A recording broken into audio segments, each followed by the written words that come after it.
오늘 우리에게 주신 하나님의 말씀 함께 공독하도록 하겠습니다. 이사야서 43장 7절의 말씀입니다.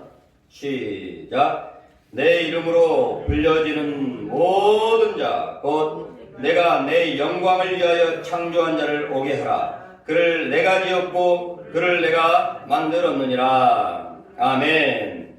다음은 고린도전서 10장 31절의 말씀입니다. 함께 공독하겠습니다. 시작. 그런즉 너희가 먹든지 마시든지 무엇을 하든지 다 하나님의 영광을 위하여 하라. 아멘. 자, 이제 오늘 하나님의 말씀 전하겠습니다. 오늘은 창조의 원리에 따르는 삶이라는 제목과 또 하나님의 창조의 목적에 따라 살자라는 부제로 하나님의 말씀을 전하도록 하겠습니다. 여러분, 우리 인간과 우주 만물은 어떻게 생겨났을까요? 하나님을 믿는 사람들은 당연히 하나님이 창조하셨다라고 말을 합니다. 하지만 진화론자들은요, 우주 만물과 인간이 우연히 저절로 존재하게 되었다라고 합니다.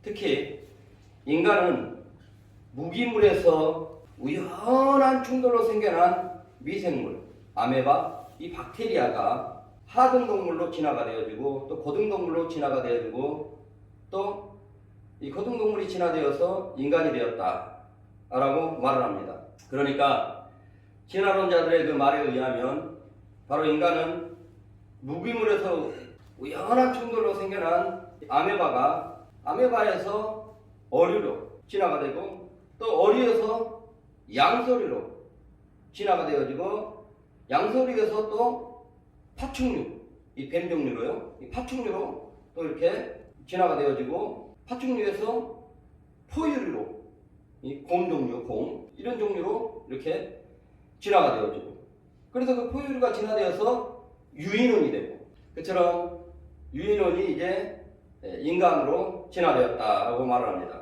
그런데 문제는요, 그처럼 어류에서 양서류로 진화가 되어지고 양서류에서 파충류로 진화가 되어지고 파충류에서 저류나 아까 저류가 빠졌는데요, 이 저류나 포유류로 진화가 되어지고 또 저류나 포유류에서 유인원으로 진화된 화석의 증거들이 전혀 발견되지 않고 있다는 것입니다. 같은 종에서의 진화는 이루어질 수가 있습니다. 하지만 그러니까 어류의 종류 그리고 같은 종, 양서류의 종류에서는 얼마든지 진화가 이루어질 수가 있어요. 하지만 양서류에서 포유류로 진화는 결단코 이루어지는 흔적이 없더라는 것입니다. 그럴 것도 창세기서 1장 24절부터 25절을 보시게 되면은 하나님이 이 땅에 있는 모든 생명체, 세상에 있는 모든 생명체를 만들 때요, 각기 다른 종별로 만드셨기 때문인 것이에요. 창세기서 1장 24절 보시게 되면은 하나님이 이르시되 땅은 생물을 그 종류대로 내되 가축과 기는 것과 땅의 짐승을 종류대로 내라 하시니 그대로 되니라. 25절로 하나님이 땅의 짐승을 그 종류대로 가축을 그 종류대로 땅에 기는 모든 것을 그 종류대로 만드시니 하나님 보시기에 좋았다라 라고 말씀을 하고 있습니다. 하나님이 세상에 있는 모든 생명체들을 만들 때는 각기 다른 종별로 만들어 놓으셨더라는 것입니다. 그러니까 어류는 어류대로, 또 양서류는 양서류대로, 파충류는 파충류대로, 저류는 저류대로, 포유는 포유대로, 인간은 인간대로 이렇게 만들어 놓으셨다는 것입니다. 물론 여러분, 같은 종에서의 진화는 이루어질 수가 있습니다. 이것을 바로 소진화라고 하는데요, 같은 종에서의 어떤 진화는 이루어지는데 아까 얘기했다시피 양서류의 종류만 해도 한 7천여 가지가 된다고 합니다. 양서류의 종류만 해도 7천여 가지가 되고요, 우리 인종의 종류만 해도 한 60여 종이 된다고 합니다. 이럴 때 같은 종에서의 진화는 얼마든지 이루어진다는 것이에요. 하지만 다른 종에서의 다른 종으로의 변이와 진화는 결단코 이루어지지 않는다는 것입니다. 어류가 양서류가 된다든가 또 양서류가 저류가 된다든가 또 양서류가 포유류가 된다든가 다른 종에서의 다른 종으로의 진화는 결단코 이루어지지 않는다는 것입니다. 왜 그럴까요? 왜 다른 종에서의 다른 종으로의 진화는 결단코 이루어지지 않느냐면 바로 하나님이 창조하실 때에 어리는 어리의 종대로, 양서류는 양서류의 종대로 그대로 이 종대로 각기의 종류대로 만드셨기 때문에 결단코 다른 종에서의 다른 종의 변이와 진화는 이루어질 수 없고요. 같은 종, 양서류는 뭐 개구리 그리고 두꺼비 어마어마한 종류들이 있을 거란 말입니다. 이런 종에서는 얼마든지 진화가 된다는 거예요. 변화가 된다는 것입니다. 여러분들 진화론자들의 말이 정말 사실이라면 지금도 다른 종에서 다른 종으로 계속 변이가 되고 진화가 되는 것이 이루어져야 되는 거예요. 이 파충류가 저류가 되어지고 파충류가 포유류가 되어지고 원숭이가 사람이 되어지고 이게 계속 이루어지고 있어야 된다는 거예요. 근데 이루어지지 않고 있다는 것입니다. 다른 종에서의 다른 종의 진화와 변이는 결단코 이루어지지 않고 있다는 것입니다. 왜냐하면 방금 얘기했다시피 창세기 1장에 하나님은 이 땅에 있는 이 세상에 있는 모든 생명체에 대해서는 다 각기 다른 종별로 만들어 놓으셨기 때문에 그처럼 다른 종에서의 진화는 결단코 이루어질 수 없다는 것입니다. 이것은 곧 세상 만물은 성경이 말씀한 대로 하나님이 창조하셨다 라고 하는 것입니다. 자, 그처럼 세상 만물을 창조하신 하나님은요, 세상에 존재하는 모든 생물들에게는 창조의 매뉴얼을 주었습니다. 창조의 원리를 주었어요. 그 창조의 매뉴얼에 따라 살 때에 가장 온전하게 즐거워하며 또 자유함을 누리며 평안함을 누릴 수 있도록 해 놓으셨습니다. 이는 이와 같아요. 제품을 사게 되어지면 매뉴얼북이 딱 들어 있습니다. 그래서 그 매뉴얼북을 보면요, 어떤 용도로 만들어졌고 또 어떻게 이 제품을 사용을 해야 망가지지 아니하고 최적화로 오래오래 사용할 수 있는지에 대한 사용 설명서가 들어있는 것이죠. 그렇게 그 제품을 만든 그 매뉴얼대로 사용을 해야만이 망가지지 아니하고 오래오래 잘 사용을 할 수가 있는 것입니다. 이와 같이 하나님이 만드신 모든 생명체는요, 하나님이 창조하신 매뉴얼대로, 하나님이 창조하신 그 창조의 원리대로 살아야 가장 최적화된 그러한 생활을 할 수 있다는 것입니다. 예를 들면 물고기는 물에서만 살 수 있는 창조의 매뉴얼을 주셨어요. 그래서 이 물고기는 물에서 살 때 가장 이 활기가 넘치고 또 풍요롭게 살 수가 있고요, 가장 안전할 수가 있어요. 물고기가 이 창조의 매뉴얼을 어기고 물 밖으로 펄딱 뛰어서 이 들판으로 나오게 되어지면 새로운 곳을 막 볼 수 있을지 모르겠지만은 발견한 다른 짐승들이 얼른 잡아먹을 수가 있어요. 안전치를 못해요. 식물도 마찬가지입니다. 식물도 하나님이 만들어 놓은 매뉴얼이 있어요. 창조의 원리가 있습니다. 양지에서 살게 만들어 놓은 식물이 있고 음지에서 잘 살 수 있게 만들어 놓은 식물이 있어요. 그러니까 양지에서 살아야 될 그 매뉴얼을 가진 그 식물을 자꾸 음지에다 넣으면 죽어요. 하지만 음지에서 살도록 하나님이 만들어 놓은 그 매뉴얼대로 음지에서 살도록 해야 되는데, 이게 내가 불쌍하구나, 이게 햇볕을 못 봐서 참 이 식물은 불쌍하구나 해서 햇볕이 매일 찌는 것도 그냥 딱 내려봐요. 그거 죽어요. 하나님이 만들어 놓은 그 식물에 대한 매뉴얼이 있습니다. 그리고 식물도 각기 또 다른 매뉴얼이 있어요. 어떤 식물은 물을 주더라도 일주일에 한 번씩 줘야 잘 자라는 식물이 있고요, 한 달에 한 번 정도 줘야 이처럼 한 달에 한 번만 물 먹어도 살 수 있는 식물이 있어요. 또 한 달에 한 번만 먹어야 잘 자라고 하는 식물이 있어요. 근데 식물이 사랑스럽다고 그래가지고 너무 사랑스럽다고 그래서 우리처럼 인간의 매뉴얼을 똑같겠지라고 생각하고 그러한 식물의 매뉴얼을 가지고 있는 식물에 한 달에 한 번씩 물 줘야 되는 것을 그냥 매일 갖다 부어버리는 거예요. 매일 갖다. 그러면은 시들시들하고요, 이 뿌리도 시들시들하고요, 밑둥도 막 썩어가지고 시들시들하고요, 열매 맺지 않은 것들이 열매도 하나도 맺지 못하고요, 다 죽어버립니다.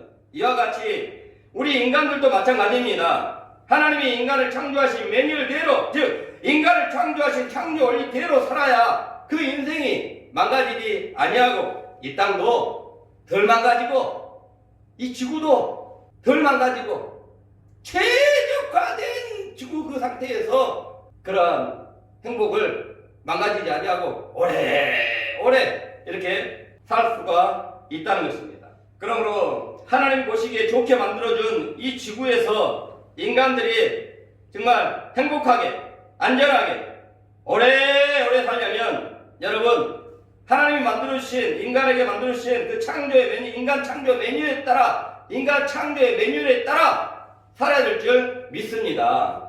아멘.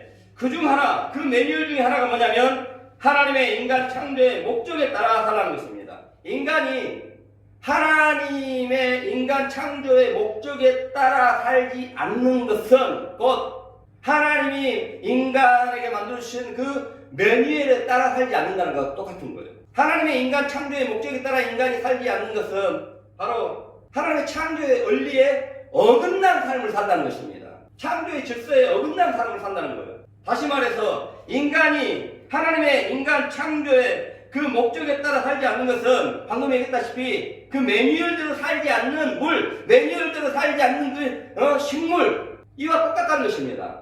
깨달으십니까? 양지에서 살아야 될 그 식물들이 바로 음지에서 사는 것과 똑같은 사람들이 뭐냐면 하나님이 만들어주신 인간 창조의 매뉴얼에 따라 살지 아니하는 사람들은 이처럼 망가지게 되어 있다는 것이 결국은 죽고 만다는 것입니다. 식물들처럼 씨를 실 때 되지고 좋은 열매 맺어야 될 그러한 열매들을 맺지 못하고 망가지고 나중에는 결국은 다 죽어버리는 식물처럼 폐망에 이르게 되고 파멸에 이르게 되는 지구가 되고 만나는 것입니다. 그리고 에베소서 2장 1절을 보시게 되면요 이렇게 기록되어 있습니다. 그는 허물과 죄로 죽었던 너희를 살리셨도다 라고 말씀하잖아요.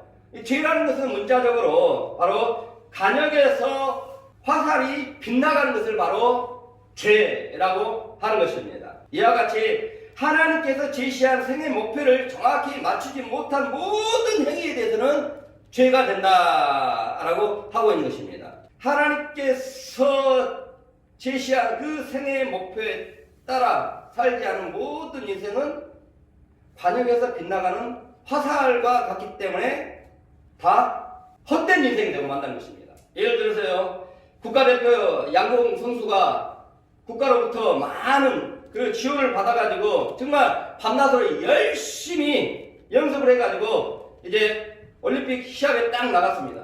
그런데 쏜 화살마다 다 관역을 빗나가 버리는 거예요.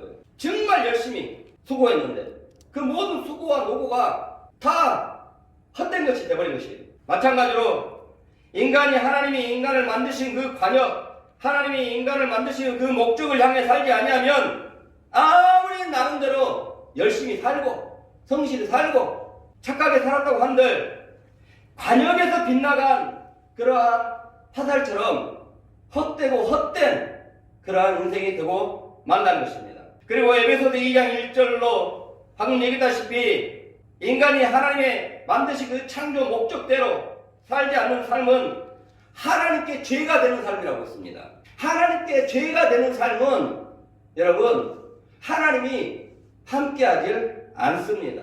그 사람의 신앙이 하나님을 위한 그 목적이 아니면 그 사람의 신앙에도 하나님이 함께하지 않는 거예요. 그처럼 하나님이 함께하지 않는 모든 인생은요, 죄된 인생은 결국은 파멸에 이르게 될 것이다 라고 말하는 것이 바로 성경인 것입니다. 다시 말해서 하나님이 함께해 주는 인생이 되고 또 망가지지 않는 그러한 인생이 되고 파멸에 이르지 않는 인생, 망가지지 않는 세상, 망가지지 않는 그러한 지구와 다시금 회복되는 지구 이렇게 되게 하려면 여러분들 하나님이 인간을 만드신 목적을 삶의 궁극적인 목적으로 두고 살아야 한다는 것입니다. 자, 그렇다면 하나님이 인간을 지으신 그 목적이 무엇이냐는 것이죠. 이사야서 43장 7절 우리 다 함께 읽겠습니다. 시작. 내 이름으로 불려지는 모든 자 곧 내가 내 영광을 위하여 창조한 자를 오게 하라. 그가 내 품을 내가 지었고 그를 내가 만들었느니라. 아멘. 정말 여러분들이 너무나 지극히 당연히 잘 잘 알고 있는 그러한 말씀입니다. 하지만 지금 이 시간 10여 분 동안 왜 하나님의 영광을 위해 살아야 되는지, 왜 하나님의 창조 목적에 살아야 되는지, 이거에 대해서 아는 것이 정말 중요하기 때문에 또 온전히 여러분 것들을 만들어야 되는 거예요. 내가 왜 저 일을 해야 되는지 그 동기가 중요한 거예요. 성경에 기록되어 있으니까 이게 아닌 것입니다. 성경에 하나님의 영광을 위해 살래, 그래서 하나님의 영광을 위해 사는 거, 이거는 정말 메마른 삶이에요. 왜 하나님의 영광을 위해 살아야 되는지 그 원리를 알아야 되는 거예요. 그리고 여러분들은 그렇게 그 원리대로 살지 못하는 사람들에게 알려줘야 될 사명을 가지고 있는 사람들이에요. 왜 하나님의 영광을 위해 살아야 되는데 우리가 쓸데없이 나 먹고 살기도 힘든데 전도할 때 누군가 여러분이 이렇게 하면 여러분들 뭐라고 말씀하시겠습니까? 이 복음을 들어야 되는 거예요. 온전히 여러분 것을 완전히 소화시켜야 되는 거예요. 자, 그렇습니다. 하나님이 인간을 창조하신 목적, 그것은 하나님의 영광을 위해 창조하셨다라고 하는 것입니다. 이사야서 60장 21절입니다. 시작. 내 백성이 다 그렇게 되어 영원히 땅을 차지하리니 그들은 내가 심은 가시요 내가 손으로 만든 것처럼 나의 영광을 나타낼 것인지요. 이스라엘 백성들이 바벨론의 포로가 되더라도 하나님이 그들을 구원해 주시고 회복해 주시겠다는 것입니다. 왜 그러냐는 것이에요. 왜 그들을 회복해 주시고 또 구원해 주시겠다고 하셨냐는 것이죠. 그것은 그들로 하여금 하나님의 영광을 나타내는 삶을 살도록 해주시기 위하여서 구원해 주셨다는 것입니다. 여러분, 구원받은 사람들이라면 삶의 궁극적인 목적이 하나님의 영광을 위한 자들이 되어야 한다라는 것입니다.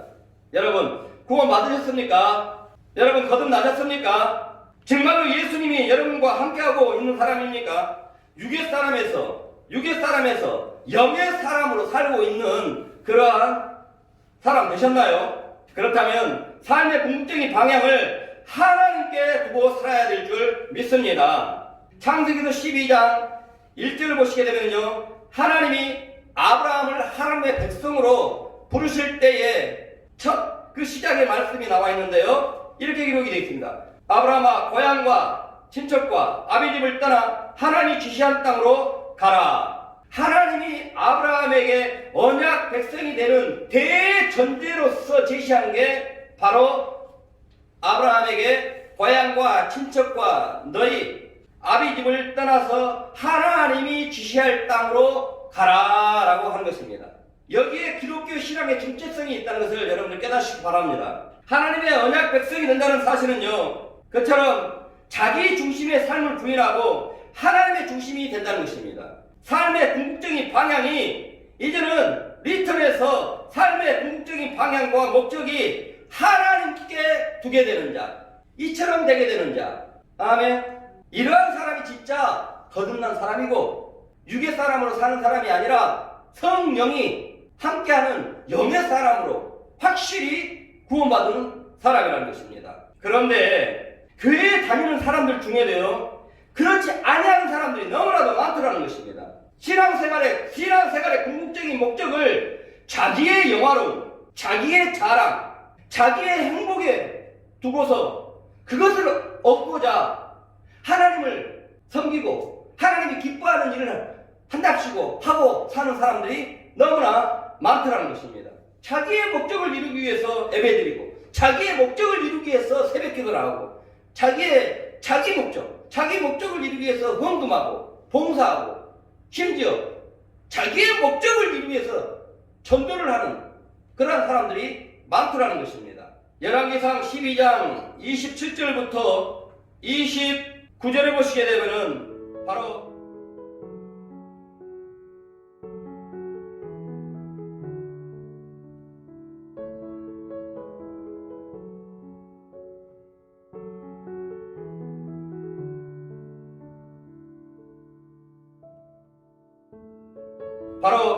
이스라엘의 분열 왕국 시대 때에 북이스라엘의 그 초대 왕이 되었던 여로보암 왕, 하나님을 섬겼던 여로보암 왕이 이러한 신앙생활을 했던 그런 대표적인 인물입니다.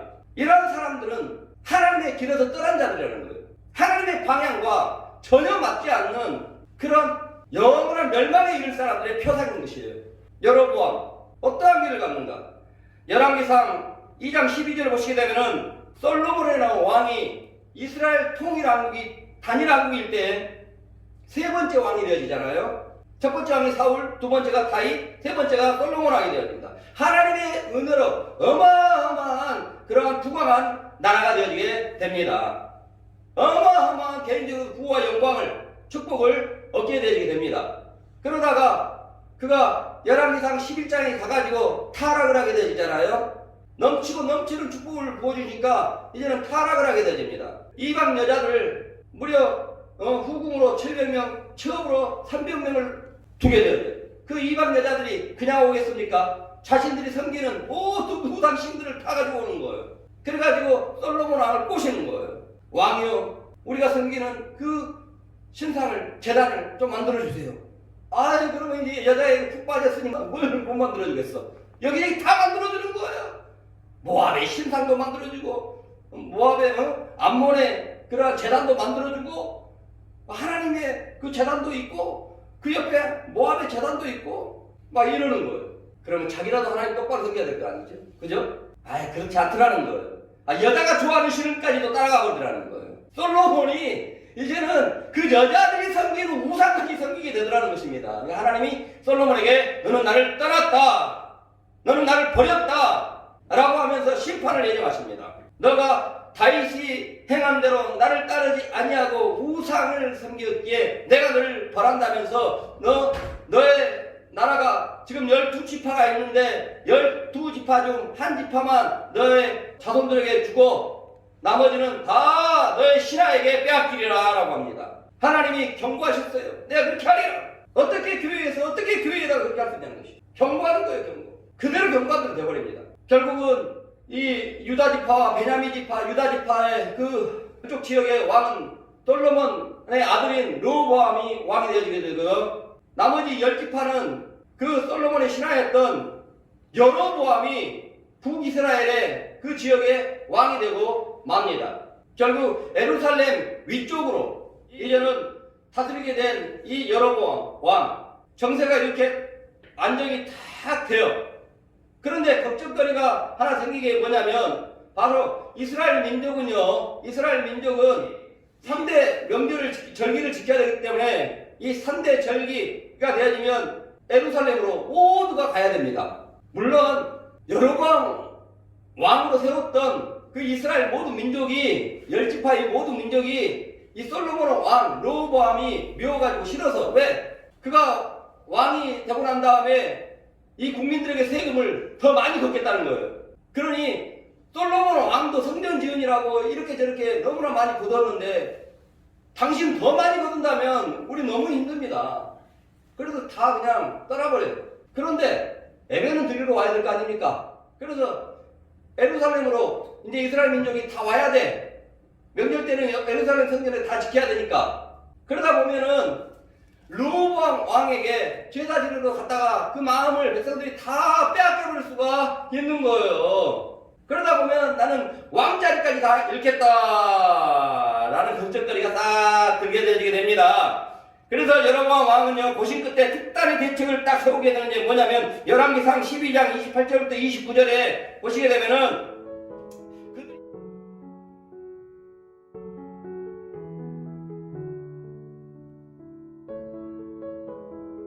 그들이 하나님을 섬길 수 있도록 그 북이스라엘의 그 남쪽 끝 베델 쪽에다가 제단을 만듭니다.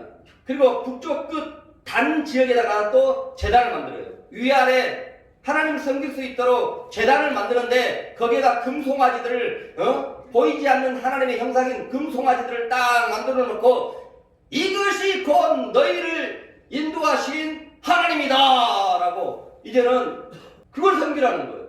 표면적으로 볼 때에는 여로보암이 세운 성전, 그 제단, 여로보암이 그 성전을 세운 행위는요, 꼭 이스라엘 민족들로 하여금 하나님을 잘 섬길 수 있도록 꼭 마치 하나님을 위한 것 같잖아요, 표면적으로는.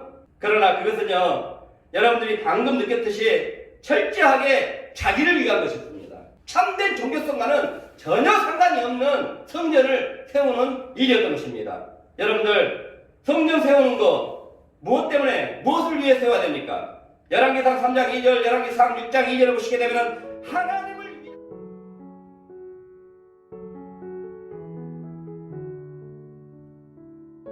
하나님을 위한 제단이 되어야 하는 것입니다. 그러나 북이스라엘의 왕국의 여로보암 왕은 철저히 그 자신의 권력 유지를 위한 정치적인 목적을 위해서 하나님의 제단을 세웠던 것입니다. 여로보암은 자신의 정치적인 권력을 지속시키고자 하는 그러한 목적을 가지고서 철저하게 하나님을 자신의 도구로 사용했던 것입니다. 여로보암의 왕에 대하여서 열왕기상 12장 30절을 보시게 되면 그것이 죄가 되었다라고 합니다. 성전을 세웠는데 죄가 되었다는 거예요.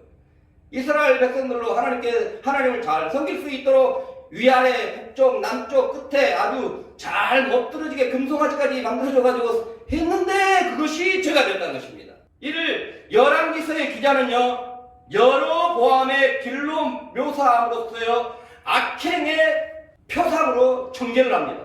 여로보암의 길, 이 길은 하나님의 진노의 표상이요, 또 하나님이 없는 신앙의 표상이요, 영원히 멸망받게 될 그러한 표상으로 여로보암의 길이라고 그처럼 명시를 한 것입니다. 그러니까 여로보암의 길로 향하는 신앙은 여러분들 하나님이 인정하지 않는 신앙이요, 하나님의 생명이 없는 그러한 신앙이라는 것입니다. 진짜 신앙이 아니라는 것입니다. 진짜 믿음이 아니라는 것입니다. 가짜 믿음이요, 가짜 신앙이라는 것입니다. 그렇게 믿다가는 죽었다가 지옥 간다는 거예요. 여로보암의 길로 따라가지 마시기 바랍니다.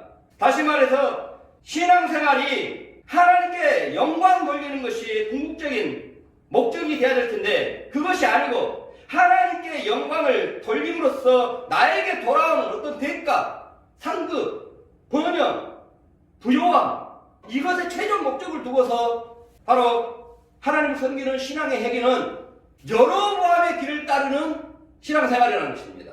사랑하는 성도 여러분, 구원 받으셨습니까? 거듭나셨어요?